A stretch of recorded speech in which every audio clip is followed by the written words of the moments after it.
हाँ, बकवास पर आपको खुशामदीद।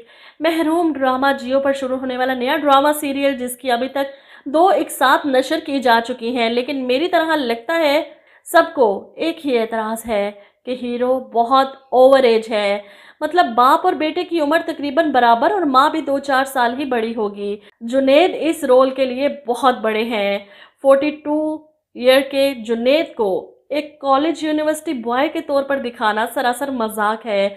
या तो कोई बिजनेसमैन होता, अपने पापा का कारोबार संभाल रहा होता, तो फिर कहते कि हाँ शादी की उम्र बढ़ती जा रही है, लेकिन कॉलेज में पढ़ना और वहाँ की लड़की को पसंद करना, नौजवानों की तरह इश्क माशूकी और फिर बाप के सामने जिद। बहरहाल ड्रामा तो बन चुका है, हमारे एतराज़ करने से अब कौन सा हीरो बदला जाएगा। तो कहानी शुरू हुई एक सीधी सादी चंचल सी लड़की जायरा, जिसका रोल प्ले कर रही है हिना अल्ताफ, और इसके मुकाबले इसका दोस्त साद काफ़ी अच्छा लगा मुझे उमैर की निस्बत। बहरहाल पहले 2 एक साथ में ही काशिफ महमूद उर्फ मीर जाहिद की असलियत एक झलक में दिखा दी गई थी कि वो क्या था और क्या बन गया।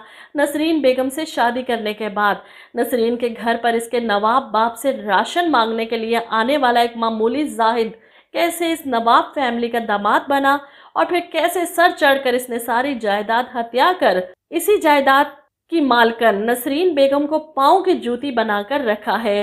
ये कहानी आहिस्ता आहिस्ता ड्रामे के साथ साथ खुलती ही जाएगी। बहरहाल आप देखेंगे कि मीर साहब जायरा के घर जाते हैं रिश्ता लेकर अपने बेटे की जिद पर, और साथ अपनी आपा और इनकी नकचड़ी बेटी जोया को भी लेकर जाते हैं। अब यहाँ पर जायरा, जिसने पहली किस्त में ही इस घुमंडी बुड्ढे की अकड़ तोड़ी थी जब इसकी सीवी फाड़कर इन्होंने इसके मुंह पर मारी थी, इन दोनों का आमना सामना होता है तो एक लम्हे के लिए जायरा को भी समझ नहीं आती कि ये उमैर के डैड हैं। अब मामला यहाँ पर काफ़ी ठंडा रहा। उमैर के डैड जायरा की वालदा को साफ लफ्ज़ों में कह देते हैं कि मैंने आज तक अपने बेटे की कोई ख्वाहिश अधूरी नहीं छोड़ी। आपकी बेटी बहुत लकी है कि मेरे बेटे ने इसका इंतखाब किया। अब जायरा को, इसकी वालदा को, ये मगरूर शख्स एक आंख नहीं भाया।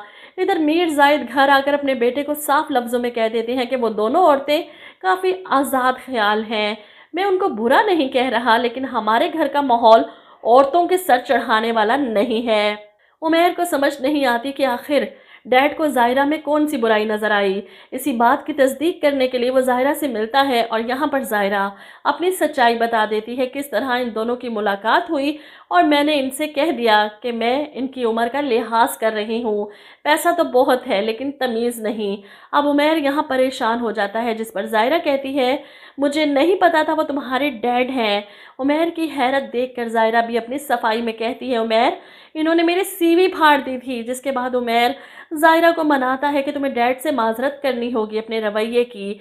मैं नहीं चाहता कि हमारे रिश्ते की शुरुआत किसी बदमज़गी से हो। तुम एक बार मेरे साथ चलो, हम दोनों मिलकर डैड को मना लेंगे। वहीं दूसरी तरफ मीर जायद की आपा ने घर सर पर उठा रखा था। मुझे तो बिल्कुल भी पसंद नहीं आई वो लड़की और ना ही उसकी माँ। पता नहीं कहाँ से उस चुड़ैल लड़की ने तुम्हारे बेटे को फांस लिया। जिस पर मीर जाहिद कहते हैं इस वक्त उमैर हमसे बिगड़ गया ना तो पैसा तो हाथ से जाएगा ही, साथ साथ औलाद भी जाएगी। इन दोनों बहन भाई की बातें चल रही हैं जब उमैर जायरा को लेकर वहां पहुंच जाता है। एक लम्हे के लिए दोनों बहन भाई घबरा जाते हैं कहीं इनकी असलियत सामने ना आ गई हो उमैर के। लेकिन इतनी जल्दी जियो के ड्रामों में असलियत नहीं खुलती, इसलिए उमैर अपने बाप से कहता है कि जायरा आपसे माजरत करने आई थी अपने उस दिन के रवैये की, और जायरा भी सॉरी कहकर इस बात को ख़त्म कर देती है। उमैर तो बहुत खुश है इस रिश्ते पर, लेकिन इसकी फुप्पोजाद जोया को किसी पल सुकून नहीं आ रहा। मिल आखिर उमैर को पकड़कर इसकी आंखों में आंखें डालकर इसे धमकाती है, मैं ये बात कभी नहीं भूलूंगी कि तुमने उस मक्कार लड़की को मुझ पर फोकियत दी। ये बात मेरे दिल से कभी नहीं जाएगी।